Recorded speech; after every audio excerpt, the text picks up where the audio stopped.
حضرت موسیٰ علیہ السلام کا زمانہ تھا. آپ کے زمانے میں ایک شخص کی بیوی کا انتقال ہو گیا، بیوی مر گئی. افسوس کی بات تو یہ تھی، ارمان کی بات تو یہ تھی کہ محلے میں رہنے والا کوئی بھی شخص اس کا جنازہ پڑھنے کے لیے تیار نہیں تھا، کوئی بھی شخص اس کے جنازے میں شرکت نہیں کر رہا تھا. ہر کسی کی زبان پر ایک ہی لفظ تھا، خبردار اس بد کردار عورت کا جنازہ نہ پڑھنا، اس گنہگار عورت کا جنازہ نہ پڑھنا. وہ بد کردار کیوں تھی؟ اس لیے کہ وہ شوہر کے ہونے کے باوجود بھی، گھر میں شوہر کی موجودگی کے باوجود بھی یہ غیر محرم لوگوں کو اپنے گھر میں بلاتی. لوگ کہتے یہ شخص بھی بے غیرت ہے، اس کی بیوی بھی بے غیرت ہے. یہ کیسے ہو سکتا ہے شوہر گھر میں ہو، بیوی غیر محرم مردوں کو اپنے گھر میں بلائے؟ لوگوں نے کہا خبردار اس بد کردار عورت کا جنازہ نہ پڑھنا. اے جوانو، یہ دونوں میاں بیوی لوگوں کے سامنے تو یہ بے غیرت تھے، یہ دونوں میاں بیوی لوگوں کے سامنے تو یہ مردود تھے، لیکن اللہ کے ہاں یہ لوگ محبوب تھے، یہ لوگ اللہ کے ولی تھے، اللہ کے محبوب تھے. کوئی بھی جنازہ پڑھنے کے لیے تیار نہیں تھا، کوئی بھی جنازے میں شرکت نہیں کر رہا تھا. اللہ نے فرمایا جبریل کیا کر رہا ہے؟ مولا جبریل تو تیری تسبیح بیان کر رہا ہے. میرے اللہ نے فرمایا جبریل جلدی جا حضرت موسیٰ علیہ السلام کے پاس. موسیٰ کو کہے موسیٰ میرے محبوب بندے کی بیوی انتقال کر گئی ہے، وہ شخص، وہ محبوب جسے لوگ بے غیرت کہہ رہے ہیں. اللہ فرما رہا ہے میری محبوبہ انتقال کر گئی ہے، جلدی جا.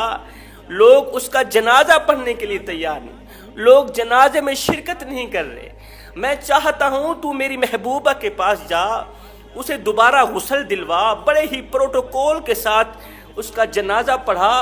اپنے چاہنے والوں کو بلا، اپنے ماننے والوں کو بلا، میرے خاص خاص بندوں کو بلا کے اس کا جنازہ پڑھا، بڑے ہی پروٹوکول کے ساتھ اس کی تدفین کر. اللہ فرماتا ہے او میرے بندے، یہ جو پروٹوکول کی بات ہے نا کہ موت کے بعد کا جو پروٹوکول ہے، اللہ فرماتا ہے او میرے بندے شکر کر ہم نے تجھے موت عطا کر دی، اور یہ بھی شکر کر کے ہم نے تجھے قبر جیسا خوبصورت مکان دیا ہے. ایک کتا بھی تو مر جاتا ہے، گھسیٹ کے روڑی پہ ڈال دیا جاتا ہے. بکری بھی تو مری تھی، گھسیٹ کے روڑی پہ ڈال دی.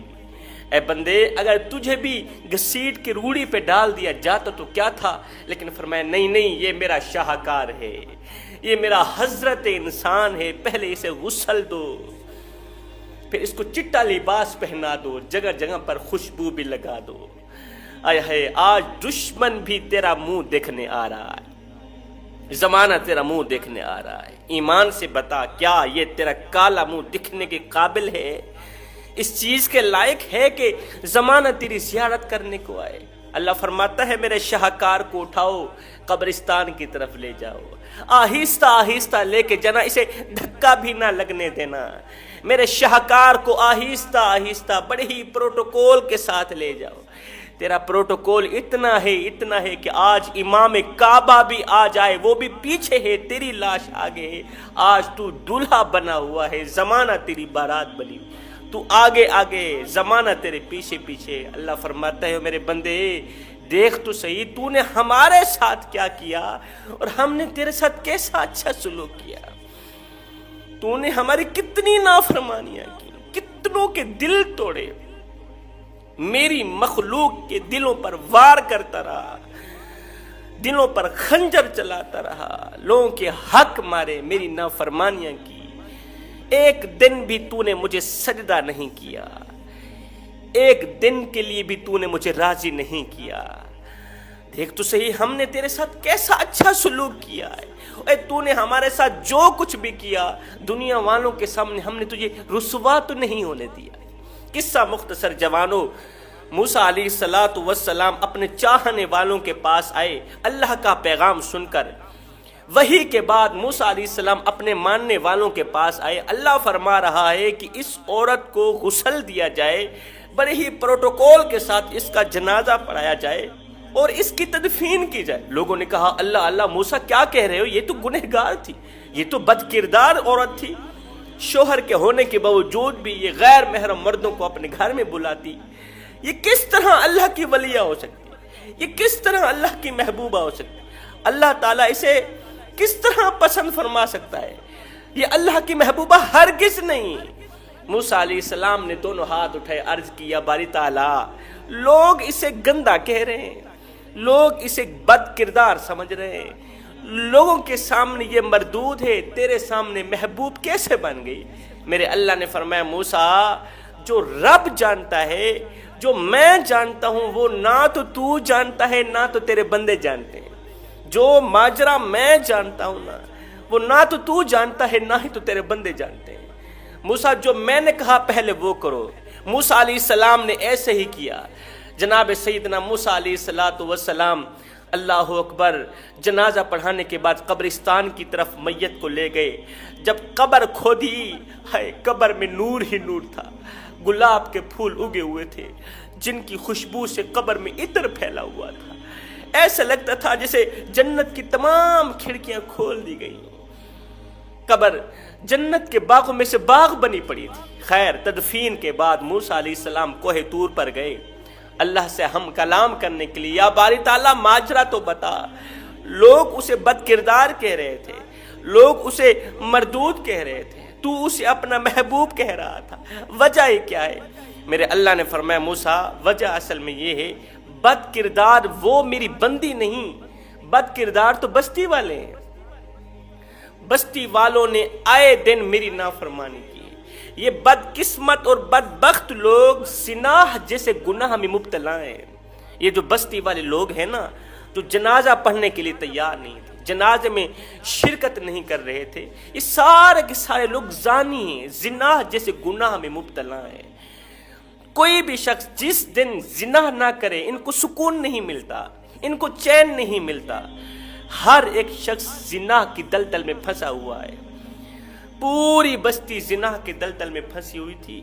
ایک میرا محبوب تھا، ایک میری محبوبہ تھی، جو دن کو روزہ رکھتے پوری رات قیام کرتے تھے۔ محبوبہ کون؟ جس کو تم ابھی دفنا کے آ رہے ہو۔ اور محبوب کون ہے؟ جس کو لوگ بے غیرت کہہ رہے ہیں، وہ شخص میرا محبوب ہے۔ اب دونوں کی ایک ہی سوچ تھی کہ ہم نماز پڑھتے ہیں، ہم روزہ رکھتے ہیں، اللہ اللہ کرتے ہیں، قیامت کے دن اللہ نے چاہا ہمیں بخش دیا، ہم تو جنت میں چلے جائیں گے، اور باقی یہ جو زنا کرنے والے جن کے شب و روز گناہوں میں بیتے جا رہے ہیں، یہ تو جنت میں نہیں جا سکیں گے نا۔ ہم جنت میں چلے بھی گئے تو کس خاطر کے اگر ہمارے ہمسائے جنت میں نہ گئے تو؟ اب انہوں نے کیا کیا؟ اس سوچ کی بنیاد پر غیر محرم بندوں کو اپنے گھر میں بلانا شروع کر دیا۔ روزانہ ایک شخص کو اپنے گھر میں بلاتے، کمرے میں بٹھا دیتے، اسے پیسے بھی دے دیتے۔ آج کی رات کے اتنے پیسے ہیں، کمرے میں بیٹھا رہے تو، اللہ اللہ کر، تیری مرضی، نہ کر تیری مرضی۔ اس سوچ کی بنیاد پر اسے پیسے بھی دیتے، اس سوچ کی بنیاد پر اسے خرچ دیتے، ایک رات کمرے کے اندر بٹھا کے صبح سویرے باہر نکال دیتے، اس سوچ کی بنیاد پر کہ ان کی آج کی رات تو بغیر گناہوں کے گزرتی ہے نا۔ گناہوں سے بچانے کے لیے، زنا جیسے گناہ سے بچانے کے لیے آج کی رات تو بغیر گناہوں کے گزر جائے گی نا۔ آج کی رات تو یہ اللہ کی نافرمانی نہیں کرے گا، گناہ نہیں کرے گا، زنا نہیں کرے گا۔ اس سوچ کی بنیاد پر یہ دونوں میاں بیوی انہوں نے معمول بنا رکھا تھا، روزانہ ایک شخص کو اپنے گھر میں بلاتے، اسے پیسے دیتے، وہ شخص پوری رات کمرے میں بیٹھا رہتا گناہوں سے بچنے کے لیے، میری نافرمانی سے بچنے کے لیے، زنا جیسے گناہ سے بچنے کے لیے۔ وہ دنیا والوں کے سامنے تو مردود ہیں، میرے سامنے محبوب ہیں۔ جوانوں لاکھ زمانہ تمہیں برا کہتا رہے، گندا کہتا رہے، اگر تم اللہ کے سامنے اچھے ہونا، قسم خدا کی دنیا میں بھی تمہارا بیڑا پار ہے، آخرت میں بھی تمہارا بیڑا پار ہے۔ اللہ کے سامنے نیک بننے کی کوشش کرو۔ یہ زندگی کے لمحے تمہارے اور میرے لیے غنیمت ہے۔ ان لمحوں میں کچھ کر لو، ان لمحوں میں کچھ اکٹھا کر لو، ان لمحوں میں خدا کی یاد اور محبت کے دیے اپنے دل میں جلا لو۔ معلوم نہیں پھر فرصت ملے نہ، معلوم نہیں پھر یہ زندگی کے لمحے